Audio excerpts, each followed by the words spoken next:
So Jessica Chastain is responding to criticism that she received after being on the cover of this magazine. Let's take a look at it. This is the cover of the envelope. It's like the LA Times magazine that everyone reads in Los Angeles, or you're not a person.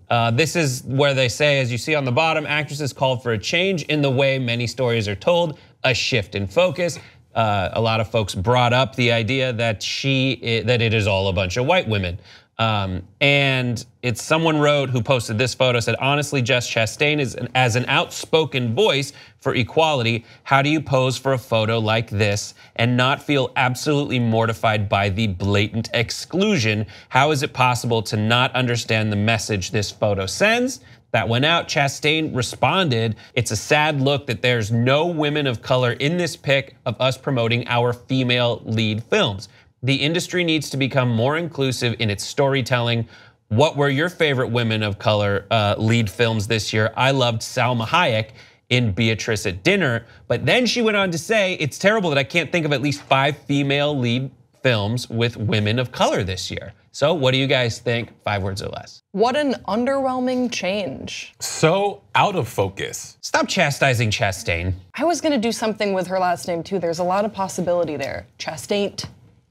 Yeah, and maybe that's not like maybe those words were so tempting that that's not exactly how I feel. What did you guys think when you saw this? I love Jessica Chastain. I'm always telling you guys to watch Miss Sloane. Great movie that got snubbed at the Oscars last year.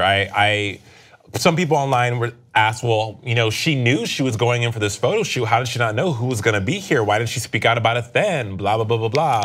I think just to touch on that, when you have the powers that be that book these talents, they don't know what's going on. They just show up, the LA Times wants to put you on the cover, you get there, oh, great. And then after, it's like the Kendall Jenner Pepsi ad, I think. However, they did shoot a roundtable interview with all those women. And the subject was, there needs to be a change in the way that storytelling is in Hollywood? Yes. Okay, well then.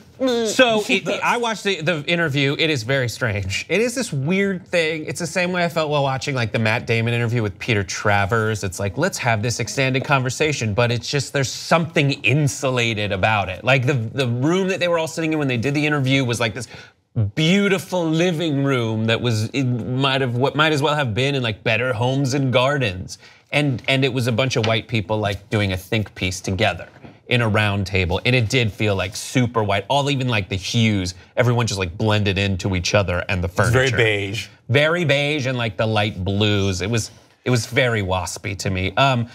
In it, however, she did say, Jessica Chastain did say that what did she say? She said she saw 21 films at whatever festival she had just been at, and she was angry about the films that didn't.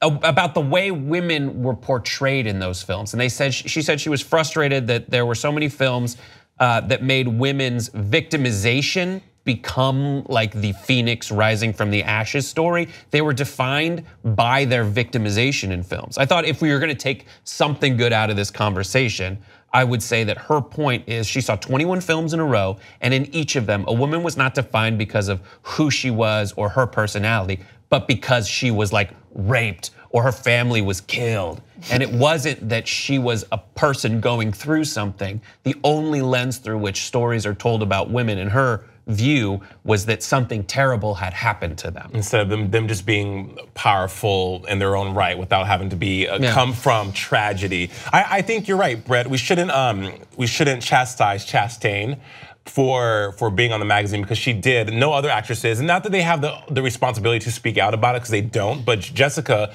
didn't shy away from the tweets and from the backlash, if you will, that she got from being in this. And I think that she's right. There just needs to be more writers writing strong leads for women, strong leads for. I think it's less about the writing actually, and more about the studios putting money behind the scripts that are being written by people that are looking for representation, writing that representation and putting in that own diversity in their own work. We need to see the funding for those stories, because I think that they're out there. It's just that studios aren't interested in financing those that work. Sorry to cut you off. No, because you make a great point, Grace. But I think they go hand in hand though too. We have a Proud Mary with Taraji coming out in January, where she's in the lead, and people are really talking about that because. How is it not Jackie Brown? It just looks like like the Jackie Brown of 2018. Which, but I'm here for it. I think it's going to do well. And Black cinema, and when I say Black cinema, this is because I grew up in a time where you for sure had Black films, like Screen Gems is a Sony company. There's a lot of Black films, if you will, but The Wood was my favorite. Right, or I don't know. I did this thing where it's like urban dramedy Thursdays at my old job, where I would just order like an urban dramedy like The Wood or like ATL and just play it. Yeah, but that was a niche. It wasn't like mainstream. Now you would Boys in the Hood, 90s movies like that were niche for my community, if you will. But I think now going forward, we've seen with Hidden Figures and Moonlight, movies that have had predominantly Black casts that they do well and that they are moving beyond just being that niche. It's now mainstream. So good for Jessica for not shying away from the argument. I hope that while this caused a stir on Twitter, and I actually think that this was a pretty good discourse to have, and she engaged with her Twitter followers about those who felt that this was really tone deaf. That's great. Like that's where Twitter I think excels as a medium. But I think we should maintain our focus that this isn't about tearing down other women necessarily. Let's just highlight and raise up the voices of those creators who are not being included in covers such as this. So for example, I did some research into who were the women of color that were leads in pictures, and I came up kind of like Jessica Chastain, where it's like, oh, there really was not that many in leading roles, not supporting roles. Right. Although shout out to Mary J. Blige and Mudbound, because I know that was a name that came up. But check out the lead in Okja. That's the Netflix movie that will tear your heart out. And then there's also Jessica Jones in she stars as Jessica James. It's something very like that. You'll find it. It's also on Netflix.